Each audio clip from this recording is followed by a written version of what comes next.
ॐ नमः सिद्धिभ्यां। ॐ नमः सिद्धिभ्यां। ॐ नमः सिद्धिभ्यां। मंगलमय मंगलकरण वेदराग विज्ञान नमो तार जाते वै अरहंतादि महान करे मंगल करे हो महा ग्रंथ करन के काज जाते मिले समाज सब पावे निज पद राज शिव उपाय करते प्रथम कारण मंगल रूप विघ्न विनाशक सुख करन नमो शुद्ध शिव भू संतप्त मानस शांत हो जिनके गुणों के गान में विवर मान मान जिन विजय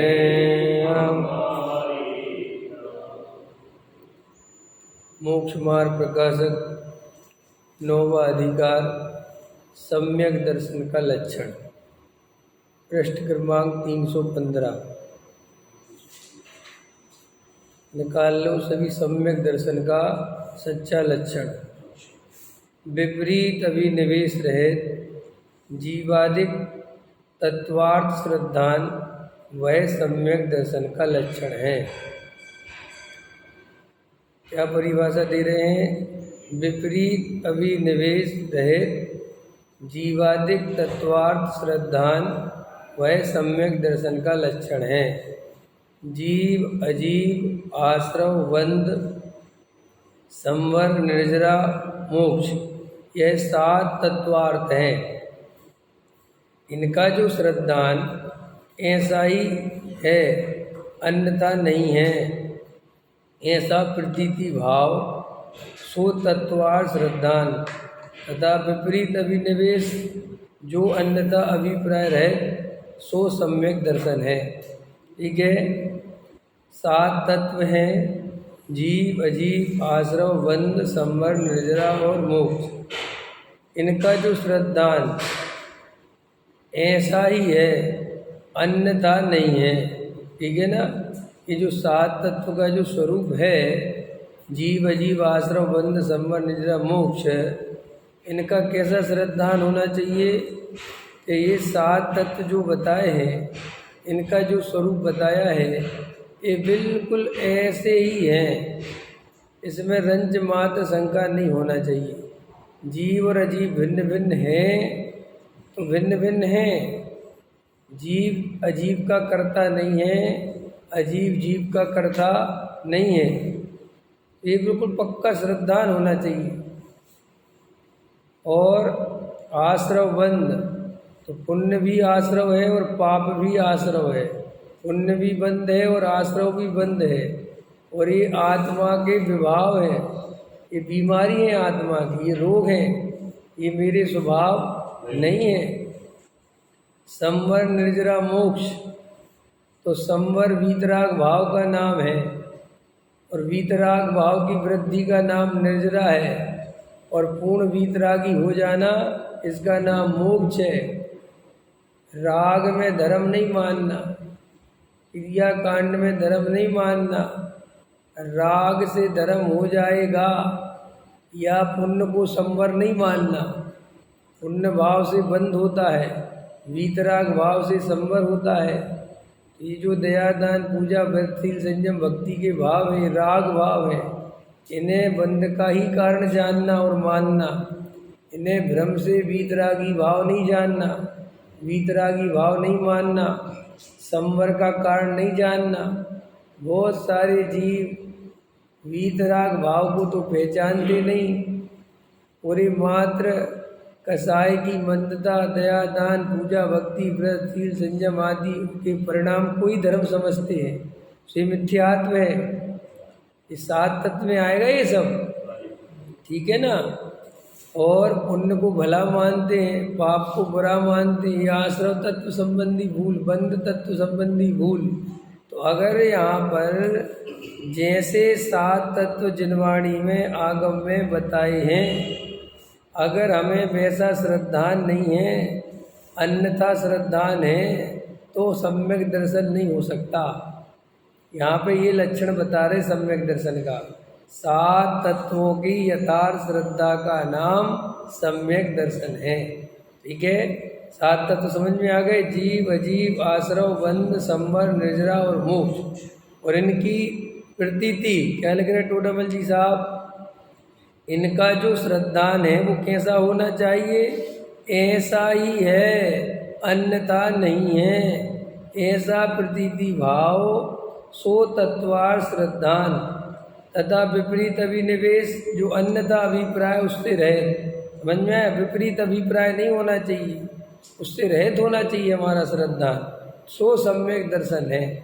देखो यहाँ विपरीत अभिनिवेश के निराकरण की अर्थ सम्यक पद कहा है, क्योंकि सम्यक ऐसा शब्द प्रशंसावाचक है, वहाँ श्रद्धान में विपरीत अभिनिवेश का अभाव होने पर ही प्रशंसा संभव है, ऐसा जानना।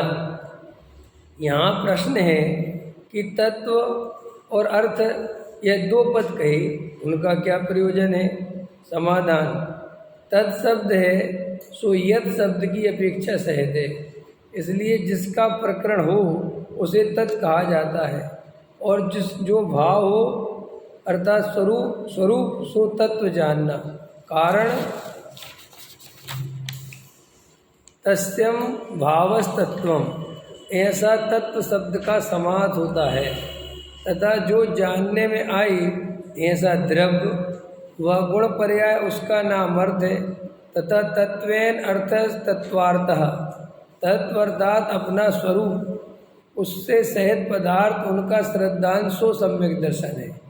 यहाँ यदि तत्वार्थ तत्व श्रद्धान ही कहते तो जिसका यह भाव है उसके श्रद्धान के बिना केवल भाव ही का श्रद्धान कार्यकारी नहीं है। तथा यदि अर्थ श्रद्धान ही कहते तो भाव के श्रद्धान बिना पदार्थ का श्रद्धान भी कार्यकारी नहीं है।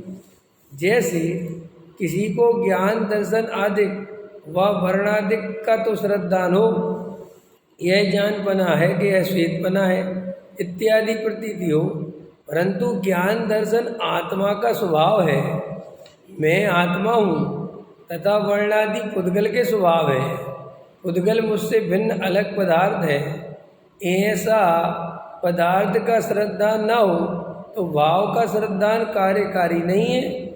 तथा जैसे मैं आत्मा हूँ ऐसा श्रद्धान किया, परंतु आत्मा का स्वरूप जैसा है वैसा श्रद्धान नहीं किया, तो भाव के श्रद्धान के बिना पदार्थ का भी श्रद्धान कार्यकारी नहीं है।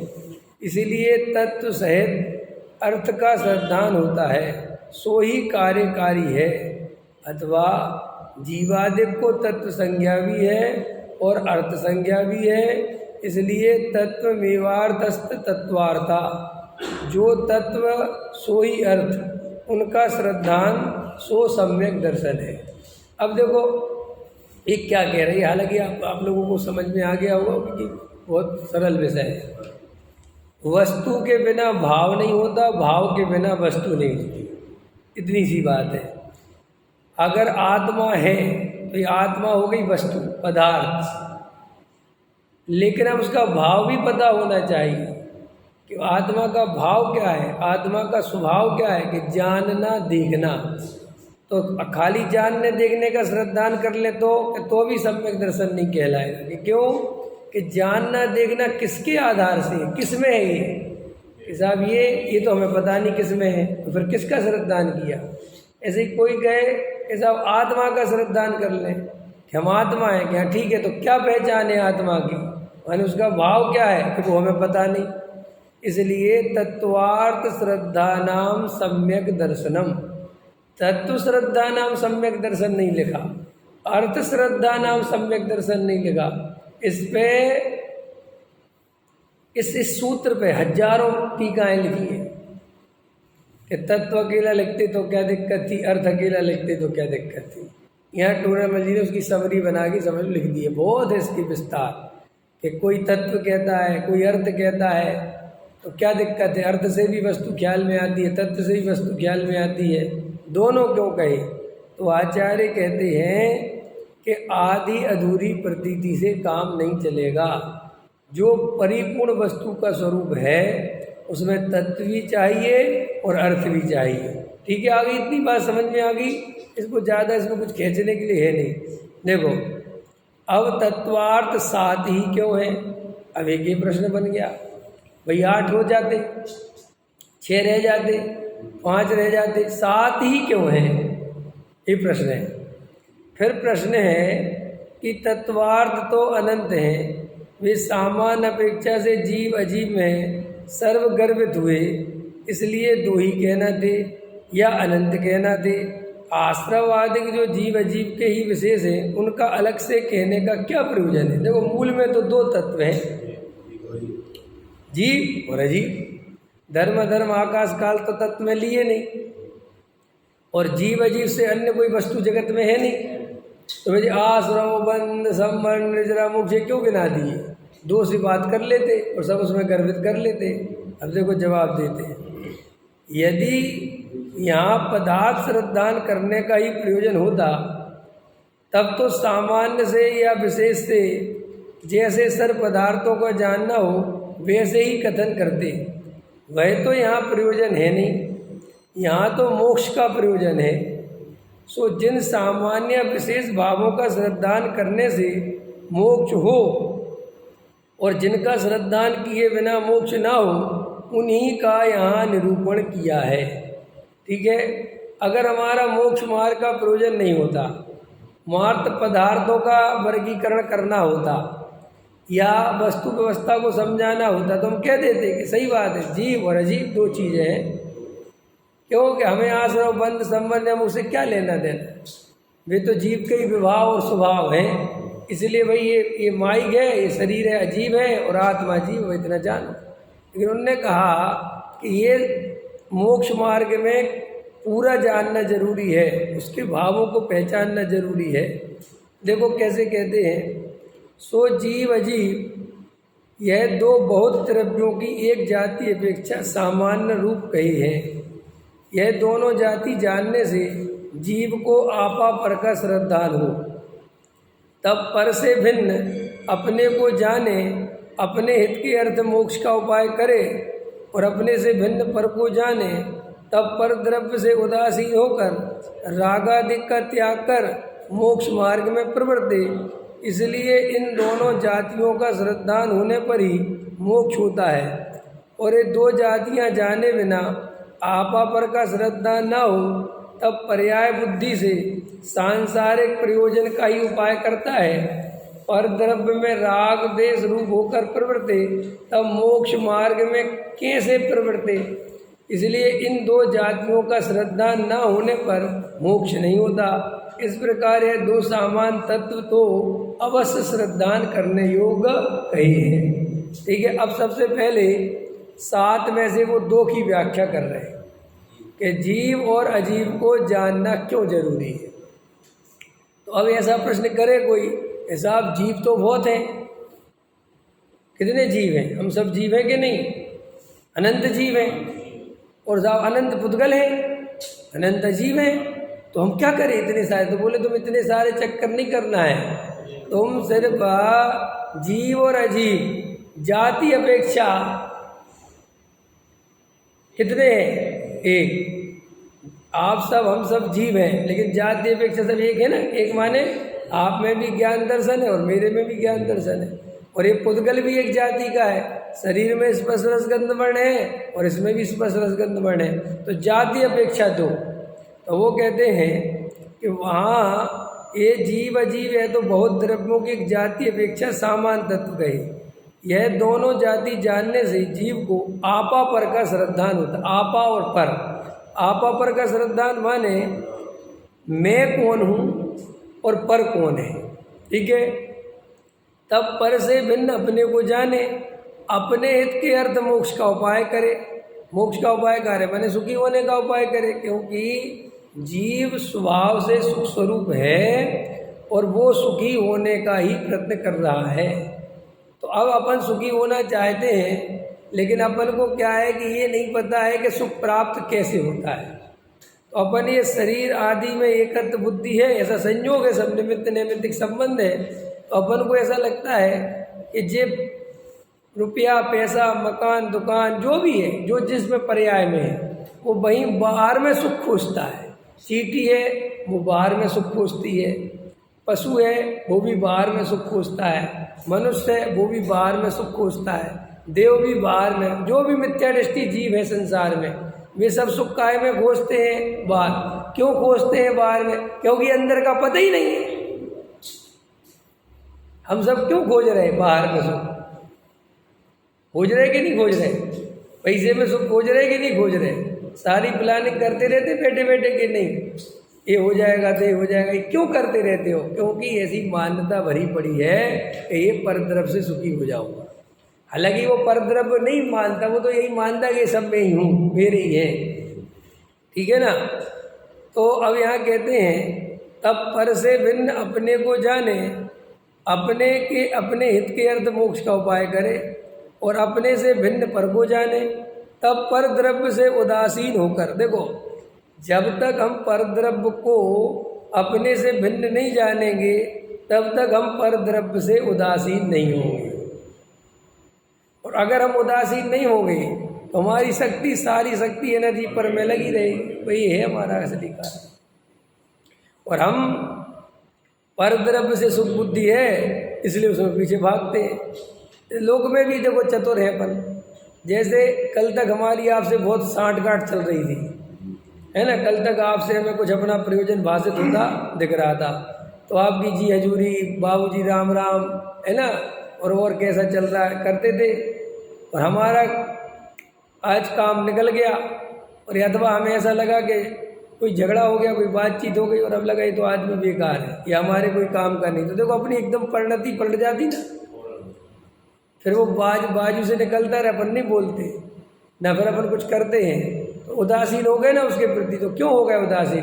कि अब ये जरा सा निर्णय हुआ कि ये आदमी सही नहीं है और इससे हमारा कोई मतलब नहीं है, तो देखो अपने आप राग खत्म, सब खत्म। ऐसे ही अगर हमें ये प्रतीति हो जाए कि ये पुद्गल द्रव्य है, इस शरीर आदि में नहीं हूँ, इससे मेरा कोई सुख का संबंध नहीं है, ये स्त्री पुत्र आदि भिन्न द्रव्य है, ये संयोग है, ये पर्याय सब यहीं रह जानी है, तो अपन को उनसे उदासीनता आ जाए। उनके प्रति जो एकत्व बुद्धि चलती है, ममत्व बुद्धि चलती है, उनके कर्ता कर्म की बुद्धि चलती है, उनके चिंतन मनन में डूबे रहते हैं, तो ये हमारा मिट जाए। लेकिन अपन क्या है कि उनमें एकत्व बुद्धि रखते हैं, इसलिए वो पत्नी नहीं होगी तो मेरा क्या होगा, बच्चे नहीं होंगे तो क्या होगा, बच्चे माने कुछ अच्छे नहीं बनेंगे तो क्या होगा। तो ये उनके सुख से अपना सुख नापता है।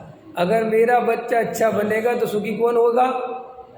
अगर बच्चे को 5 लाख का पैकेज मिलेगा तो सुखी कौन होगा? अब ये पागलपन है कि नहीं? आज तक ऐसा हुआ है क्या बेटे के सुखी होने से बाप सुखी हो जाए? हुआ है संसार में? मैं तो उल्टा कहता हूँ कि तुम्हारा बेटा अगर ज़्यादा सुखी हो गए तो तुम्हें दुखी होना है। क्योंकि अगर उसको ज़्यादा सुख मिल गया तो वो तुम्हारी कद्र नहीं करेगा। अगर वो थोड़ा दुखी रहा, परेशान रहा, तो तुम्हारी सुनेगा भी, तुम्हारे पास भटकेगा भी। इसलिए पहले के ज़माने में लोग कहते थे कि अगर 4 लड़के हैं तो एक लड़का बिल्कुल मंद बुद्धि रखो, हल जोतने के लिए रखो। समझ में आया? क्योंकि सारों को पढ़ा लिखा दिया तो एक भी कबूतर नहीं भटकेगा। ज़्यादा पढ़ा तो घर से गया। हाँ, 4 में 3 की शादी करते। समझ में आया कि नहीं आया? नहीं, शादी तो 4 की करो है। हाँ, ऐसे ही पहले बहुत चलता था, पहले का जमाना ऐसे ही होता था। 4 लड़के हैं तो एक को पहलवान बनाते थे, उसको दूध पिलाते थे। उसको एक ही काम था कि बस पहलवानी करके काहे के मोहल्ले में दादागिरी करनी है तेरे को। पहले ऐसे ही झगड़े होते थे, पहले ऐसा होता था। हाँ बिल्कुल, क्योंकि पहले इस सिस्टम नहीं था। पहले तो जिसके पास ताकत है वो लड़ेगा, ना कोई कानून ना कुछ, बस जिसके पास ताकत है, पावर है, उसकी चलेगी। अब आजकल पावर ताकत शरीर से नहीं होती, अब पैसे से होती है, माइंड। समझ में आया कि नहीं है? तो वो कहते हैं कि अपन को ये निर्णय जो उल्टे उल्टे बने हैं हर चीज़ के, कि हमारा बेटा हमारी पत्नी, कुछ दम नहीं इन बातों में। देखो अभी हम जो कल्पना कर रहे हैं कि हमारा बेटा कुछ बन जाए, अमेरिका चला जाए, लंदन चला जाए, बढ़िया हो जाए और पैसे वाले, ये अपन को बहुत दूर से सुख का लक्षण दिखता है। लेकिन जब ऐसी अवस्था हो जाएगी तब आपसे दुखी आदमी दुनिया में खोजना मुश्किल मिलेगा। देखो जिनके लड़के अमेरिका में चले गए, उन माँ बाप का क्या हाल है यहाँ है। अपने मास्टर जी है ना, दोनों लड़के रहते ना अमेरिका में। अब अगर सुनने में तो बड़ा अच्छा लगता, कितना अच्छा लगता सुनने में कि आपके बच्चे अमेरिका, ऐसा लगता जैसे पता नहीं कितनी बड़े स्वर्ग लोक में रहते हो हैं। लगता कि लगता कि अच्छा आपका लड़का अमेरिका रहता है, अरे तो लड़का अमेरिका रहता है, ये बाप तो यहीं रहता बेचारे, इसकी तो जिंदगी देखो। मास्टर जी बता दे, एक बार गए अमेरिका और अभी वो भी गई थी आशा जी, 1 महीने गए, मास्टर 2 महीने तो कह रहे थे मैं चिड़िया नहीं बोलती कह रहे ऐसा लगता था कब यहाँ से जाओ, क्योंकि वहाँ तुम्हारा देखो भाई उसके तो ड्यूटी है, वो तो भग जाएगा अपनी ड्यूटी करने, और वहाँ पर ड्यूटी भी 12-12, 13-13 घंटे की, 14-14 घंटे करके आते। समझ में आया? और अब माँ बाप है, ले भी गए तो वे डले हैं बेचारे वहाँ, ना तो किसी से बात कर सकते, ना बोल सकते, ना क्या करें बताओ, पड़े रहो वहाँ। अब क्या करोगे? ऐसा वहाँ हरियाली बहुत है, तो हरियाली से क्या करोगे? पेड़ पौधों को कब तक देखोगे? ऐसा वहाँ शुद्ध हवा है, कितनी खाओगे? क्योंकि मनुष्य को मनुष्य चाहिए ना भाई, हर जीव को अपनी जाति का जीव चाहिए कि नहीं चाहिए है? अपन को होता है कि नहीं? जैसे अपना मोहल्ले में 4 जैन हो, 5 जैन हो, तो मन कहते यार यहाँ मकान ले लो, सब जैन है, तो ये क्यों ढूंढते फिरते हो यार? अपनी जाति के लोग मिल जाएंगे तो बातचीत करने में आसानी रहेगी, थोड़ा ठीक रहेगा है ना? सब लोग अपनी जाति खोजते हैं कि नहीं खोजते हैं? ऐसे श्री गुरु कहते हैं कि तुम अपनी जाति पहचानो, तुम्हारी जाति कौन सी है। पंचायत की बात सरपंच की बात नहीं मानता तो उसको आजाद से अलग कर देते हैं। 2-3 दिन आगे पड़ता था कि भाई साहब। हाँ, पहले तो इतनी बड़ी सजा होती थी जात से अलग करना कि आप उसकी कल्पना ही नहीं कर सकते। रोटी और बेटी का व्यवहार बंद समझ में आया कि नहीं आया है? तो ये अपने को थोड़ा समझना चाहिए कि ये अपन जो सुख की कल्पना करते गलत है। ये आप बिल्कुल नहीं करो कल्पना, ऐसा नहीं है वस्तु का स्वरूप। किसी के अमेरिका जाने से मेरे सुख का कोई संबंध नहीं है। मेरा सुख मेरा है, आप मुझे सुखी नहीं कर सकते, ये बात हमें समझनी ही पड़ेगी। और इतने मजबूती से निर्णय करो कि मेरा सुख मेरे में है, ताकि जो ये चेतना ये परद्रव्य में फैलती है, ये फैलना बंद हो जाए, क्योंकि वो फैलती सुख के लिए है और कोई कारण नहीं है। अगर आपको आज निर्णय हो जाए ये मेरा बेटा सुख का कारण नहीं है, आप गारंटी से आपका मोह भंग हो जाए। ये मोह भंग होता है इसलिए नहीं, कहीं ना कहीं वो आशा बनी रहती है या एकत्व बना रहता है कि मेरा खून, एक ये बीमारी है, ये मेरा खून करता रहता है समझ रहा है? अरे क्या होता है इन बातों से भाई? प्रत्येक द्रव्य स्वतंत्र है। तुम्हारे बाप मर गए या उनके बाप मर गए, क्या कर लिया? किसने किसको रोक लिया? और अभी भी नरक निगोद में पड़े होंगे। क्या क्या कर रहे हो तुम उनके लिए? और भी यहाँ तुम्हारे लिए जायदाद जोड़ जोड़ के मर गए, कोठियाँ बना गए तुम्हारे लिए लंबड़दार। क्या क्या उनका क्या हाल हो रहा? तो ये श्री गुरु कहते कि अपना निर्णय करो कि भाई पर द्रव्य में सुख नहीं है। रमेश जी, तब ये बुद्धि निकलेगी। जो कहते ना हमारा राग द्वेष कम नहीं होते, कम नहीं होते इसलिए कि भाई वहाँ एकत्व बुद्धि चलती है, वो उदासीन भाव आता ही नहीं। हमने अभी आपको समझाया, उदासीन भाव 1 मिनट में आता है अगर हमारा निर्णय हो जाए। देखो भाई, ये निर्णय नहीं होने के कारण हम इतने दुखी हैं कि पूछो मत। ये आत्मा की बात इतनी सुनते हैं फिर भी हमारी परद्रव्य से सुख बुद्धि नहीं टूटती, और वो नहीं टूटेगी तो ये आत्मा की बात सुनते सुनते ये भाव पूरा हो जाएगा, सम्यक दर्शन नहीं होगा। आपको समझना ही पड़ेगा, कमरे में बंद होना ही पड़ेगा, ये मान आदि के चक्कर छोड़ने पड़ेंगे, वरना ये एक कहते रहोगे कि चारित्र मोहे चाहे मोहे खा जाएगा तुम्हें। ये आपको बिल्कुल लात माननी पड़ेगी मान आदि को। मन खूब कहेगा चलो चलो चलो, निर्णय होना चाहिए, कुछ नहीं रखा है, समझ में। और देखो बाद में सब गुड़ गोबर हो जाता है, एक दिन बाद सब गुड़ गोबर हो जाता है कि नहीं हो जाता। गुड़ गोबर समझ रहे हो ना कैसे? जैसे कल कोई भव्य कार्यक्रम हुआ था, कोई भव्य कार्यक्रम हुआ कल, 1000 की जनता आई और तुम नहीं गए, तो वो 1-2 घंटे की बात है, अगले दिन सब खत्म। कौन आया था कौन नहीं आया था क्या कौन याद रखता है? सब गुड़ को तुम उसी दिन को रोक लो बस। ये आज रात की बस बात है, 2 घंटे की बात है, मरो मत डरो मत। बोलिए चल रहे 1 लाख रुपया 10 लाख रुपया, डरो मत, आज बस रोक लो, 10 लाख देने से बच जाओगे।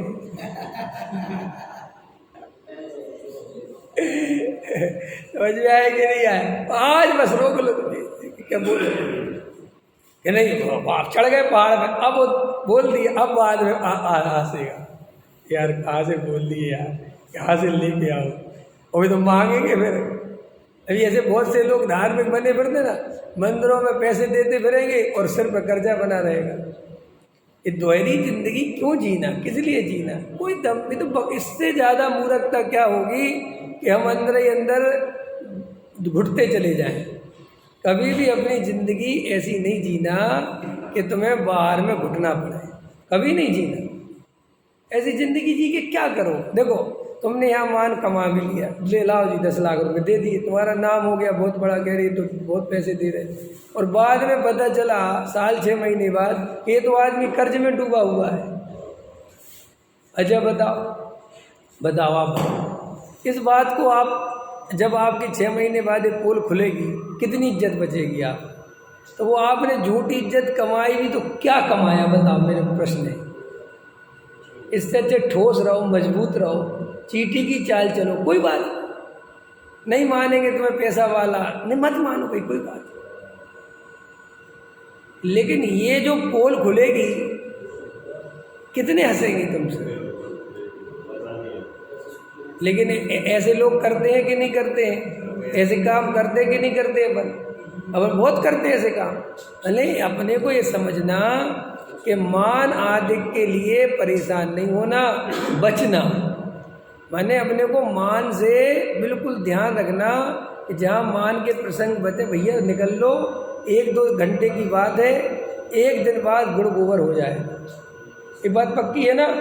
आपको यहाँ अध्यक्ष बना दिया, कितनी देर का है? अभी आधा पौना घंटा में सब खेल खत्म, कोई याद रखने वाला नहीं है। अच्छा तुम कितनी सभाओं में अध्यक्ष बने थे, किसी तुमने रखा आज तक किसी का याद? और रख भी ले तो क्या होगा? ये अपने को समझना चाहिए ना। तुम्हारे भैया ने 10 लाख रुपए, वो क्या होगा इससे? पहले देखो, मैं हमेशा कहता हूँ दान देने का क्या नियम है। दान देने का नियम ये है कि तुम्हारी जेब में 1 करोड़ रुपए हैं और 1 करोड़ रुपए में से 10,000 रुपये गिर जाते हैं, 1 लाख रुपए चले जाते, तुम्हें कोई फर्क नहीं पड़ता, तो तुम इतना दान दे सकते हो। लेकिन तुम्हारी जेब में है ही 10 लाख और तुम दान बोल देते हो 5 लाख, और फिर तुम्हारे परिणाम एकदम इधर से उधर, इधर से उधर, इधर से उधर, कि हम किस्तों में दे देंगे। किस्तों में भी परिणाम बिगड़ते हैं, क्योंकि वो जो परिणाम चढ़ा था तुम्हारा, वो आत्मा के आश्रय से तो चढ़ा नहीं था, वो तो मान आदिक से चढ़ा था, और वो भीड़ अब तो चली गई। अब वो किस्त होते हुए तो भीड़ देख नहीं रही, तब तो भीड़ ने देखा था, ताली बजाई थी, अब तो कोई ताली बजा नहीं रहा, अब तो बस फोन आ रहा कि पैसा भेज। तो ऐसे बहुत सारे लोग जो भावुकता में जीते हैं, अथवा ज़्यादा ही अतिवादी लोग होते हैं, वे मोक्ष मार्ग में नहीं आगे आ पाते। मोक्ष मार्ग एक ऐसा कृत्य है, एक ऐसा कार्य है, इसमें एक अलग प्रकार की गंभीरता, एक समझदारी, एक सूझबूझ चाहिए ही चाहिए। क्योंकि आत्मा की पहचान, आत्मा की अनुभूति ये चंचल मन वालों को नहीं होती। ये जिनके कोई निर्णय नहीं है, जो पागलपन की जिंदगी जी रहे हैं, भावुक लोग हैं, वे कुछ कभी सम्यक दर्शन, चाहे वे कितने उल्टे लटक जाए, वे मन की चंचलता सम्यक दर्शन में बहुत बाधक है। इसलिए वो मन की चंचलता नहीं होनी चाहिए। कई लोग होते ना, 1 मिनट में ये, 1 मिनट में ये, 1 मिनट में ये भी निकालो, ये भी कर लो, ये भी कर लो, ये भी कर लो। भैया समझ लेना, ये बहुत गलत नेचर है तुम्हारा। तुम गंभीर होके आत्मा का अनुभव नहीं कर पाओगे। कल रात की क्लास में चल रहा था ना, गंभीर वेद ज्ञान के बल से, क्या शब्द डाला था अमृतचंद आचार्य? गंभीर। वो उस जाति की तत्व निर्णय में गंभीरता चाहिए ही चाहिए। कभी इस गुरु जी के पास दौड़ गए, कभी उस गुरु जी के पास, कभी उन ब्रह्मचारी, कभी उन त्यागी वृत्ति, कभी झट से आज मैं ये नहीं खाऊंगा, आज मैं ये नहीं करूंगा, आज मैं नहीं। अरे यार भैया, इस सब तुम्हारे धर्म भरम तो दूर और होने की और स्थिति खो जाएगी। कई लोग होते, आज मेरा ये नियम है, आज मेरा वो नियम है, आज मैं ऐसे नहीं करूंगा, आज मैं एक पूजा करूंगा, आज मैं 2 करूंगा, आज मैं 1 करूंगा, आज मैं खड़े खड़े करूंगा, आज मैं बैठ के करूंगा। आज क्या करते रहते हुए रोज रोज नौटंकी? समझ में आया? अब ये ग्रंथ पूरे ही करके रहूंगा। भैया ये सब कुछ नहीं होता है। यहाँ वस्तु का स्वरूप समझो, वेद ज्ञान करो, परद्रव्य में से सुख बुद्धि तोड़ो, ये काम करने योग्य है। इधर से हेर फेर करने से कुछ होने वाला नहीं है।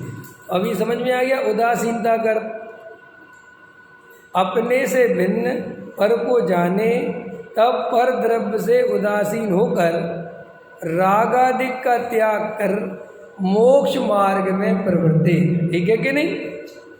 ये पर द्रव्य से उदासीन होकर रागादिक का त्याग कर मोक्ष मार्ग में प्रवृत्ति। ये रागादि का त्याग करना है, इसमें उपादेय बुद्धि नहीं रखनी, सुख बुद्धि नहीं रखनी, इसे अच्छा नहीं मानना है, वरना ये मोक्ष मार्ग में प्रवृत्ति नहीं होगी अपनी। राग आए तो भी हे बना रहना चाहिए। ये राग में उपादेय बुद्धि रहती कि नहीं रहती? कैसे रहती बताओ? अभी राग में उपादेय बुद्धि सुनील जी रहती कि नहीं रहती? कैसे रहती बताओ? अभी बताते। आपको अपने जो बेटे के प्रति राग है उसमें उपादेय बुद्धि है। आपको ये नहीं लगता ये निरर्थक, ये करने योग्य नहीं है? आपने जो बेटे की चिंता करी, आपको नहीं लगता ये ठीक नहीं है, क्या कर रहा हूँ? वो सब उसमें अंदर बिल्कुल इंक्लूड उपादेय बुद्धि चलती है।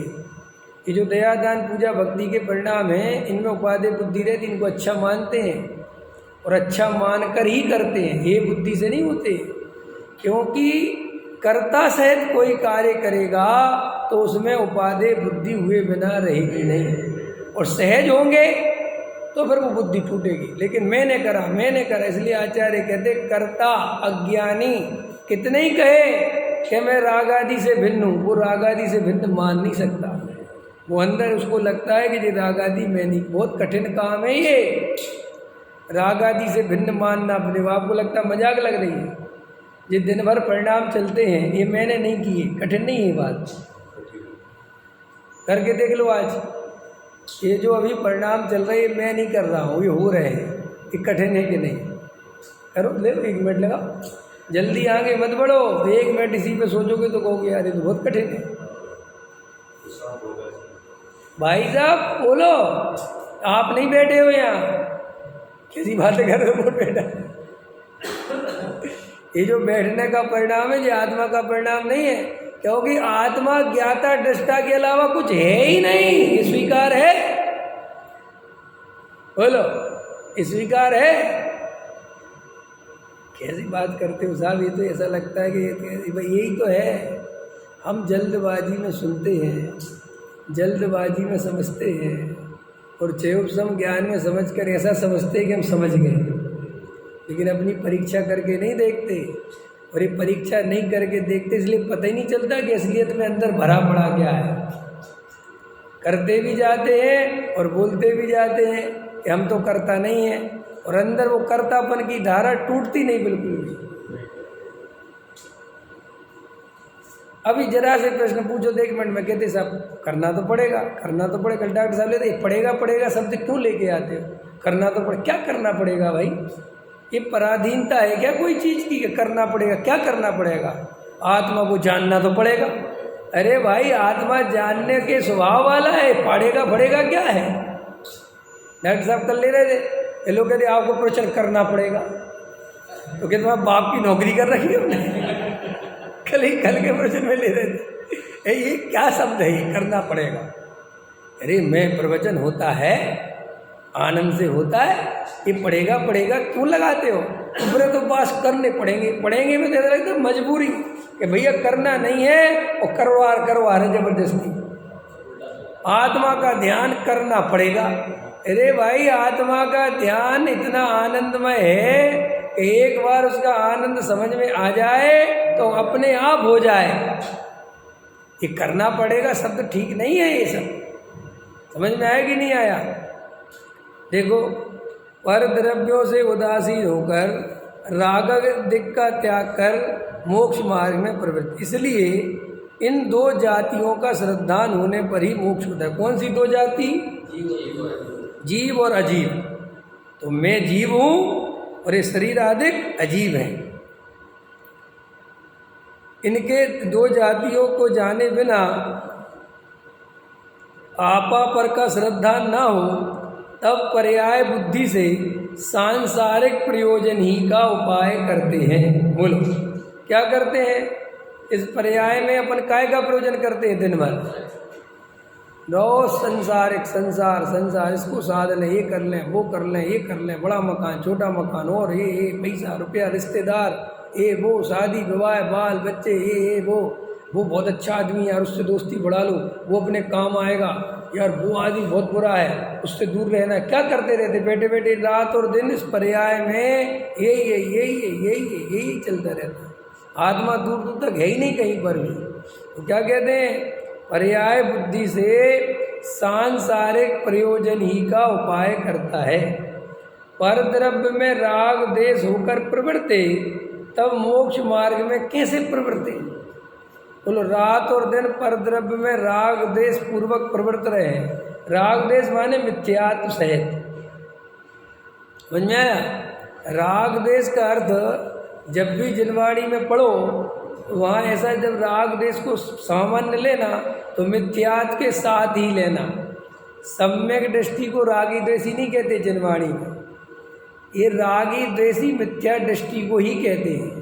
इसलिए कई दफे जो ये व्यवहारी वाले लोग हैं ये वो मिथ्यात्व को नहीं पहचानते, वो ये राग देश को पकड़ के रह जाते हैं कि पर तरफ से राग देश करोगे, पर तरफ से राग देश। अरे पर तरफ से राग देश मिथ्यात्व के कारण होता है, वो उस तरफ ध्यान नहीं जाता। इससे क्या विपरीतता आती है? क्या वो पर तरफ से राग देश होता तो किसको छोड़ते हैं? पर तरफ को। राग देश छूटता ही नहीं ऐसा, और पर तरफ को छोड़ते हैं। शादी नहीं करेंगे, मकान नहीं रहेंगे, हम आश्रम चले जाएंगे, हम त्याग व्रत ले लेंगे, हम ये नहीं खाएंगे, हम वो नहीं खाएंगे, अब हम ये नहीं खाएंगे, अब हम ये नहीं खाएंगे। हाँ, वो क्रिया कांड को करने से सोचता है कि राग देश छूट जाएगा, और राग देश नहीं छूटता। क्रिया कांड करने से तो आत्मा को जाने बिना राग देश बढ़ता है। देखो खतरनाक बोलूं थोड़ा सा? इससे खतरनाक क्या? नहीं अभी तो कहाँ बोलेगा रमेश जी बोले बात तो। अरे अभी खतरनाक बोला कहाँ है? अभी तो बोल रहा हूँ। मिथ्या दृष्टि, अब सुनो अब खतरनाक है, अब सुनो अब अभी लगेगा अब समझ में आएगा क्या कह रहा हूँ। मिथ्या दृष्टि ब्रह्मचारी सामान्य व्यक्ति से ज़्यादा स्त्री का चिंतन करता है। अब है खतरनाक, देखा गया है और वज्रसेन जी प्रत्यक्ष गवाह है। समझ में? कहाँ देगा? आप क्या बिल्कुल एड्रेस दे दें क्या? हो गई यार, ये तो जो CBI की तरह छानबीन करने जाएंगे हैं। वह डीएनए नहीं मिलाने लग जाओ तुम। ऐसा थोड़ी यार, इतना भी बच्चे से जी बोलते तो यही बहुत है प्रमाणिकता के तौर पे कि देखा गया है, हर बात थोड़ी बताइए। और हम तो कह रहे हैं नहीं भी देखा गया हो तो भी ऐसा ही है, क्योंकि जिनवाणी में लिखा है, इसमें डरने की क्या बात है। इसमें क्या, अरे लोक में भी ऐसा ही है, हम जिस चीज पे लिखा हो कि देखना मना हो, सबसे ज्यादा उसी को देखता है आदमी। ये तो संसार का स्वरूप, उसमें क्या है। ऐसे ही तुमने ये परद्रव परद्रव परद्रव परद्रव परद्रव कह के भाग तो गए, लेकिन परद्रव भाई परद्रव दिखेगा, क्योंकि परद्रव छूटने का उपाय स्वद्रव्य है। स्वद्रव्य मिले, उसकी अनुभूति हो तो परद्रव छूटे। ये परद्रव छोड़ के भग गए वन जंगल में, तो दो लौट के आ जाओगे 2-4 दिन में, करोगे क्या वहां, क्या करोगे, कुछ नहीं होता इन सब बातों से। इसलिए अज्ञानी को ऐसा लगता है कि ये राग देश स्त्री के होने से हो रहा है। देखो कई लोगों के दिमाग में क्या, देखो इनको शादी करके क्या मिला, देखे होंगे अपन जब कुंवारे रहते हैं तो कई लड़कों को हम शादी नहीं करेंगे, शादी नहीं करेंगे। कि भैया क्यों नहीं करोगे, कि ये देखो ना हमारे बड़े भैया की क्या हालत है, शादी करेंगे क्या हालत है तुम्हारे बड़े भैया की, देख लो बच्चों की सूसू पोटी साफ करते रहते, जिंदगी बर्बाद हो गई। अब कोई इस बात के कारण शादी नहीं करे तो क्या वो ब्रह्मचर्य को उपलब्ध हो जाएगा क्या। ये कोई आधार ऐसा, मैं कह रहा हूं पूरा जिनागम है ना, द्वादशांग वाणी है ना, तुम जितने शास्त्र खोल के देखने हो देख लेना, पढ़ना हो पढ़ लेना, कहीं ऐसा मिला हो कि भाई इसलिए शादी मत करना कि भाई बच्चों की सूसू पोटी साफ करनी पड़ेगी या उनको कंधे पे घुमाना पड़ेगा, ये जिनवाणी में कहीं नहीं लिखा। हमारे जिनागम में ऐसी ब्रह्मचर्य की परमिशन नहीं है। अपने यहाँ तो आत्मा में रमने का नाम ब्रह्मचर्य है, और आत्मा में रमणता हो, सम्यक दर्शन हो, तो उस भूमिका के अनुसार अब्रह्म का भाव नहीं रहता, इसलिए ब्रह्मचर्य प्रकट होता है। लेकिन बहुत सारे लोग स्त्रियों के दुख पढ़ के, संसार के दुख पढ़ के निर्वृत्ति की ओर भागते हैं। लेकिन वहाँ भाग भी जाओगे तो वह निर्वृत्ति होगी कैसे, वो तो रागादि घटाने के लिए ब्रह्मचर्य होता है इस रूप में कि अंदर सम्यक दर्शन हो, वेद ज्ञान हो, तत्व निर्णय हो, वरना वो रागादि घटने की जगह बढ़ जाएंगे। क्योंकि अपन भी तो देखते हैं, अगर कोई चीज को अपन जबरदस्ती रोको, अपने ही देख लो ना, तो क्या होता है।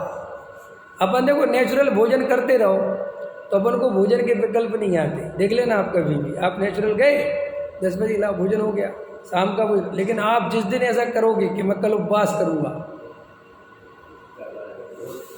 आप देख लेना आपको शाम से ही विकल्प आने लगेंगे।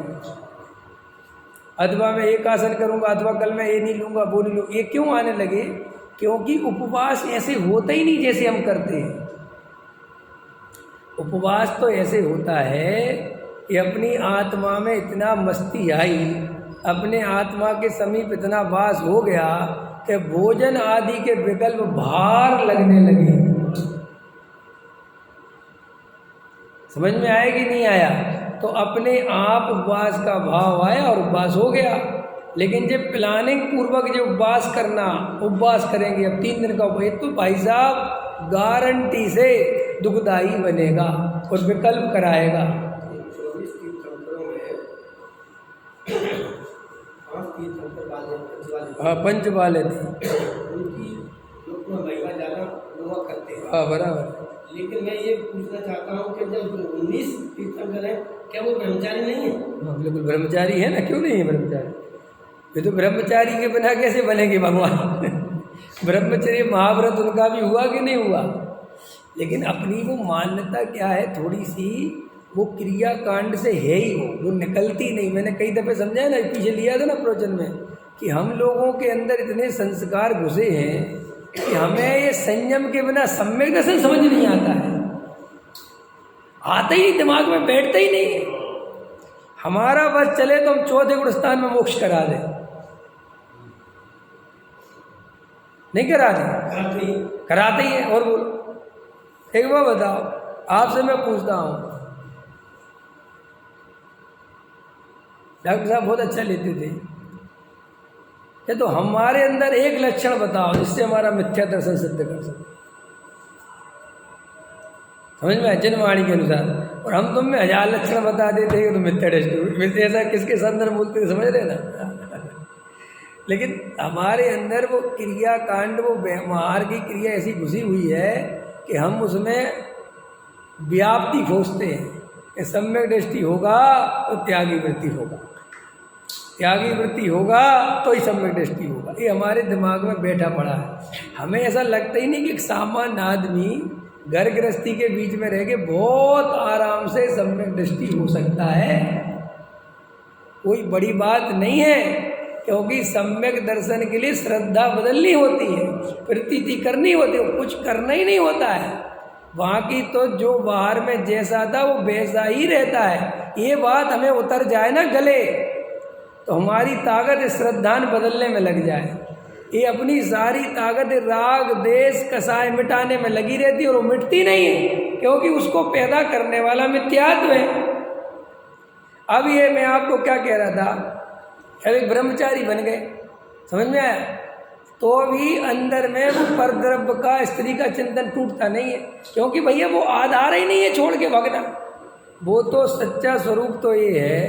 देखो, एक ब्रह्मचारी थे और वो बड़ी ख्याति हो गई उनकी, और उनके लोग दूर दूर से दर्शन करने आते थे, और बड़े वो उससे बड़ी आनंद से आशीर्वाद देते थे, दर्शन देते थे। तो वो पत्नी को छोड़ के आए थे, अपनी पत्नी को छोड़ के ब्रह्मचारी बन गए थे शादी के बाद। तो 10 साल बाद उसकी पत्नी को भी लगा कि बताओ, जितने ख्याति प्राप्त हो गए और इतने मतलब बड़े संत साधु हो गए, तो भैया मैं ही दर्शन कर आऊँ, मैं अब आगे क्यों रह जाऊँ? हाँ हाँ, समझ में आया? हाँ, चलो मोदी जी की पत्नी आ जाए, उनसे मिलने तो क्या हो है। तो भाई वो आई वो, तो वे तो कोई भेद नहीं करते थे, हाँ, सब आशीर्वाद देते थे। इतने में वो आया, जो उनका गेट कीपर होता है, जो भी, बोले आपकी जो पत्नी है ना, थी मतलब, वो आई है। तो एकदम ठिठक गए, उसको अंदर नहीं आने देना। क्यों भैया? सबको जीव देख रहे थे, तो उसको जीव नहीं देख सकते, नहीं समझ? लेकिन वो अंदर कहीं ना कहीं वो छुपा है ना, ऊपर से कितना ही दबाव, समझ में, अंदर तो वो छुपा रहा। तो बोले साहब, वो आपसे कोई शिकायत करने नहीं आ रही, लड़ने नहीं आ रही, आपके दर्शन करके? नहीं। समझ में आया कि नहीं आया? कि वो शिकायत करे चाहे नहीं करे, हमें शिकायत हो गई तो क्या करें? मेरे मेरा कहने लिए है, ये मैं इसलिए नहीं बता रहा हूँ, मैं इसलिए बता रहा हूँ कि पर द्रव्य से भागने से राग देश मिटते नहीं है। पर द्रव्य को पर द्रव्य जाने तो राग देश मिटे, ये मुद्दे की बात है भैया। तो इसलिए अपने को ये पर द्रव्यों में राग देश होकर प्रवर्तेंगे, तब मोक्ष मार्ग में कैसे प्रवर्तेंगे? इसलिए राग देश में परिवर्तन नहीं करना। तो परिवर्तन नहीं करना माने उन्हें परद्रव्य को अच्छा बुरा नहीं मानना, तो राग देश नहीं होंगे। क्योंकि राग देश कब होते हैं? जब मिथ्यात्व के कारण परद्रव्य इष्टनिष्ठ भाषित होते हैं, तब मिथ्यात्व होता है, तब राग देश होते हैं। ठीक है कि नहीं? और देखो, इसलिए इन दो जातियों का श्रद्धा न होने पर मोक्ष नहीं होता।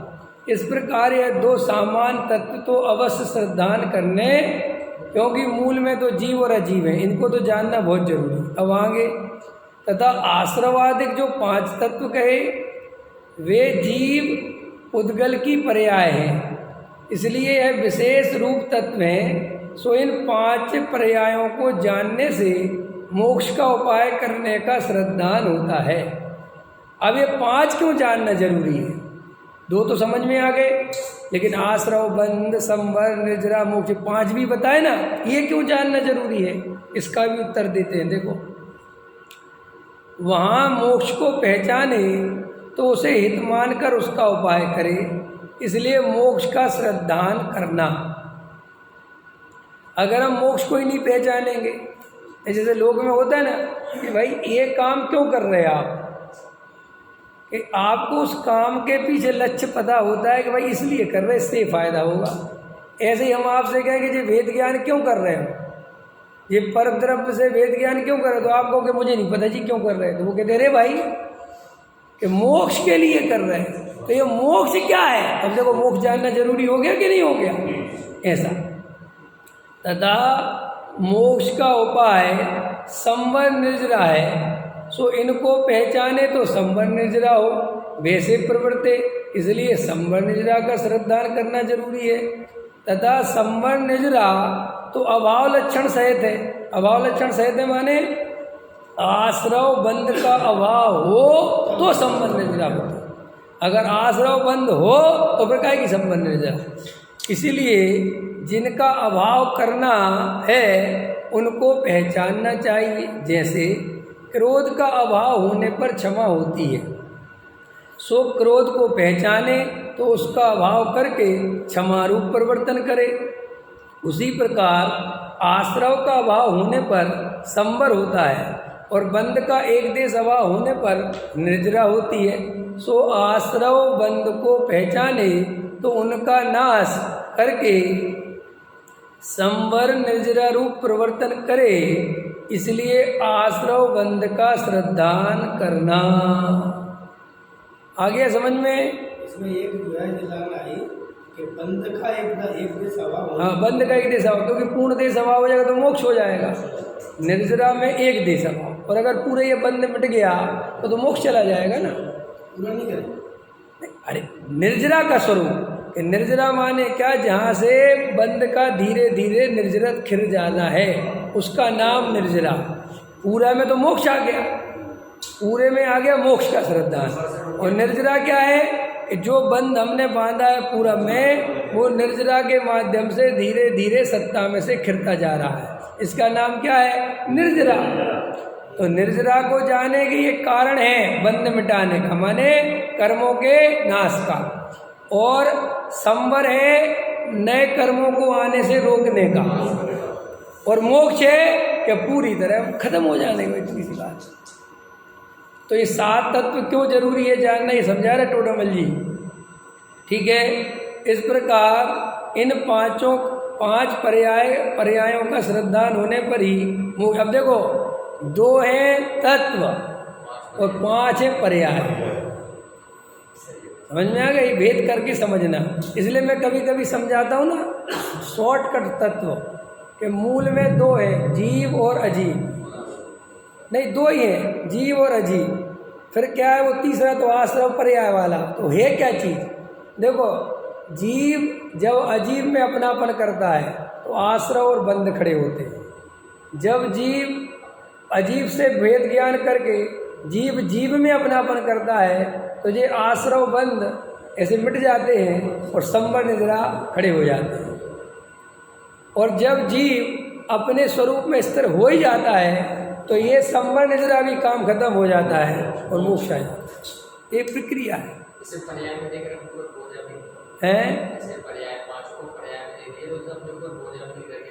हाँ, ये जो सारी प्रक्रिया है ये पर्याय की है। ये मेरे स्वरूप त्रिकाली ध्रुव में प्रक्रिया नहीं होनी है, ये सारी पर्याय में होनी है। तो महाराज मुझे क्या करना है कि तुम्हें केवल ध्रुव की दृष्टि रखनी है। समझे, वहाँ सब अपने आप होगा, वो तुम्हें कुछ नहीं करना है। तुम तो सिर्फ ध्रुव की दृष्टि रखो और ध्रुव में स्थिरता हो, ये पुरुषार्थ करो। वहाँ की आश्रव बंध संवर निर्जरा वो सब हो जाएंगे, जो सब हो जाएगा। समझ में आया। इसलिए अपने को पर्याय की चिंता नहीं करना, सिर्फ पर्याय से भिन्न अपने त्रिकाली ध्रुव की दृष्टि करना, यही पुरुषार्थ करने योग्य है।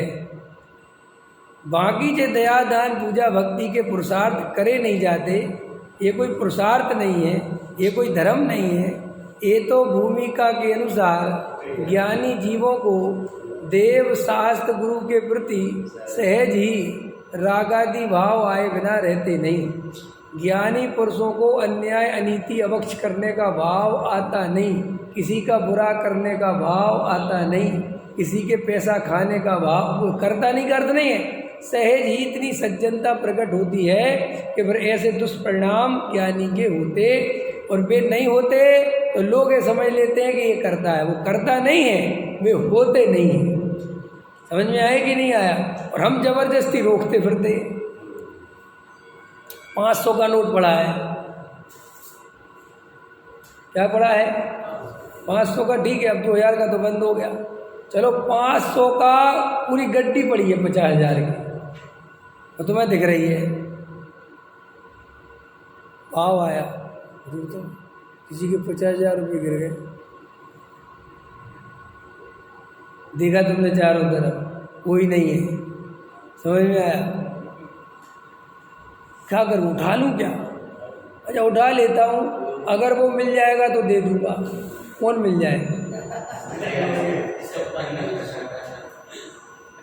कौन मिल जाएगा? अपनी अपनी न्याय नीति है, नहीं तो अपने अपने तरीके हैं। एक बार एक रिक्शे वाला था मेरा, तो उसको सदर बाज़ार में 5 लाख रुपए का थैला, 5 लाख रुपए उसमें रखे होंगे, कोई सवारी बैठी और वो थैला उसके रिक्शे में रह गया।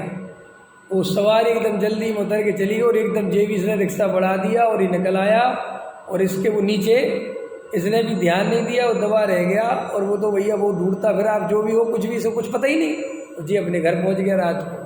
तो पहुंचा तो जब वो थैला उसको मिला तो इसने देखा उसमें कितने पैसे, 5 लाख रुपए। उसने कहा यार ये तो 5 लाख रुपए है, और उसने ध्यान किया तो उसको एकदम ध्यान आई तो सवारी के। लेकिन अब सवारी तो अभी इतना बड़ी दिल्ली में सदर में कौन कहाँ से आता। उसने मन में सोचा कि अब तो ये बात खत्म हो गई, अब तो मैं क्या करूँ। लेकिन उसने कहा कि भगवान 5 दिन की मोहलत देता हूँ मैं। सच बता रहा हूँ, तो सच्ची घटना है, उसने मुझे सुनाई थी। बोले 5 दिन की मोहलत है, और उसकी झोपड़ी में उसने 5 लाख रुपए से टांग दी थैला। बोले 5 लाख रुपए टंगे हैं, अगर 5 दिन में वो आदमी मिल गया या मुझे खोजते हुए वो आ गया तो इसके 5 लाख रुपए ईमानदारी से दे दूंगा। न अगर नहीं आया 5 दिन में तो 6वें दिन से मेरी बात खत्म। अभी ईमानदारी के मेहमान अपना अपना तय कर लेते लोग। और संयोग की बात, वो सदर बाजार गया अगले दिन रिक्शा चलाने, और वो आदमी उसे भाग्य से टकरा। समझ में आया कि नहीं आया? और वो तो भड़बड़ा ही रहा था। रिक्शा वाला पूछता फिर रहा था कि यार एक रिक्शा वाला जी पहुंच गया। बोले बाबूजी घबराओ मत, आपकी अमानत टगी हुई है। और उसने उसे रिक्शे में बैठाया और उसे ले गया और वो थैला दिया। तो वो इतना मतलब वो हुआ प्रसन्न कि उसने उसमें से उसे 50,000 रुपये दिए नगद। ठीक है कि नहीं? तो मैं तो एक कहानी सुना रहा हूँ कि हमारी ईमानदारी कैसी है कि भाई 50,000 रुपये पड़े, अरे कौन उठाएगा, कोई नहीं, हमने उठा लिया, रख लो, हम दे देंगे, हम मंदिर में दान दे दें। श्री गुरु कहते जितने विकल्प तुझे आ रहे हैं ना, ये तू ईमानदार नहीं है पूरा। ये इतने विकल्प आने की जरूरत नहीं थी। तू ये जो सज्जनता का पाठ पढ़ाता है, ये तेरी सज्जनता हर जगह उसकी सीमा बांध रखी है। अगर 500 का नोट पड़ा होता ना तो देखता भी नहीं, सोचता नहीं, सीधा चला जाता। क्योंकि 500 रुपये तुझे प्रभावित नहीं करते, क्योंकि तेरी क्वालिटी ज़्यादा है ना, करोड़पति है ना। लेकिन 50,000 थोड़ा सोचने पर मजबूर करते हैं। और 5 लाख और हों तो, और 50 लाख और हों तो, अब बढ़ाते जाओ तो तुम्हारी हार्ट बीट बढ़ती जाएगी। इससे पता चलता है कि अभी हमारी अंदर में जो सज्जनता है वो पूरी ईमानदारी की नहीं है। अभी अंदर चेक कर सकते हैं अपन हर चीज में, एक सब पैसे के संदर्भ में नहीं, हर संदर्भ, विषय भोगों में भी लगा लेना।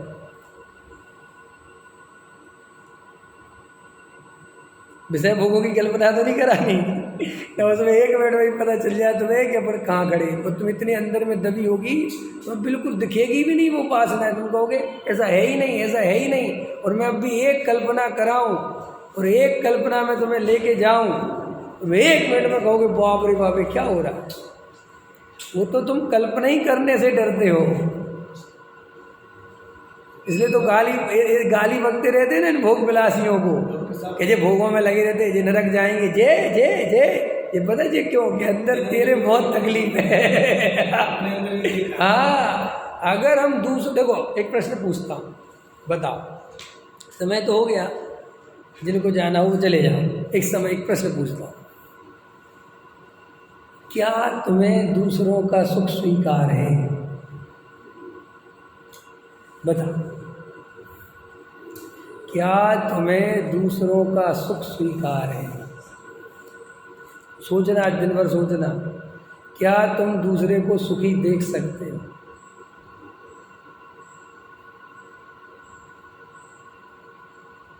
नहीं देख सकते।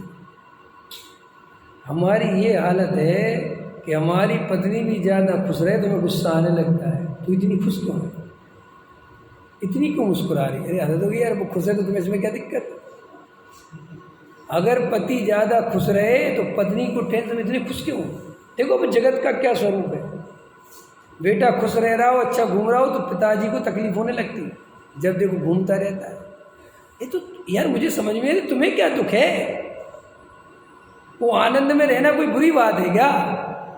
इसका अर्थ ये है कि हम पे दूसरे का सुख भी बर्दाश्त नहीं होता। हम सारे जगत को अपने अकॉर्डिंग चलाना चाहते हैं। बोलो, नहीं चल रहे? ये अपन ईर्षा करते रहते हैं, अरे जी अंबानी जी क्यों यार, उसका पुण्य का उदय है, उस पर पैसा है, उसको जो करना करने तो, तुम्हें क्यों इतनी चुभन होती है? तुम क्यों नरक भेजने में लगे उस बेचारे?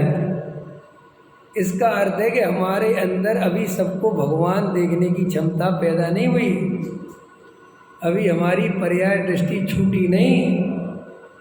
हम अंदर से जरा सा किसी को सुखी देखें, जरा सा किसी का बढ़िया देखें, जरा सा किसी का मान होते देखें, मान होते समझ गए हैं, किसी का मान होते देखें तो कितना दुख होता है। अरे हम जानते जी आदमी क्यों भैया उसको माला पहना रहे, तुम्हें क्यों दुख हो रहा?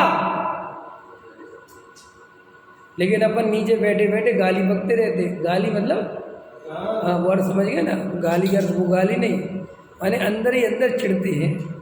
ये तो ताली बजवाते हैं जी जबरदस्ती ना, अपन बजाए नहीं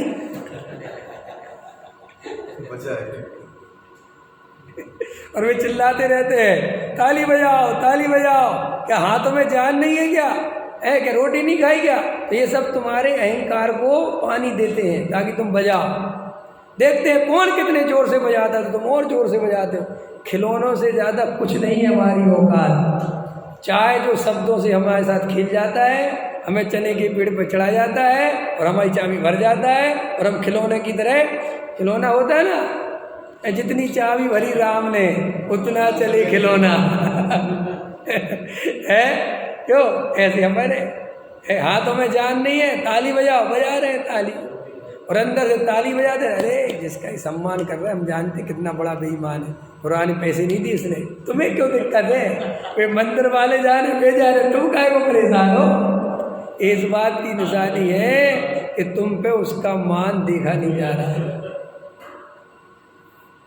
अभी समंदर भरा पड़ा है, अब कहते हैं मैं सम्यक दर्शन नहीं होता। अरे काय का सम्यक दर्शन? कौन सा सम्यक दर्शन?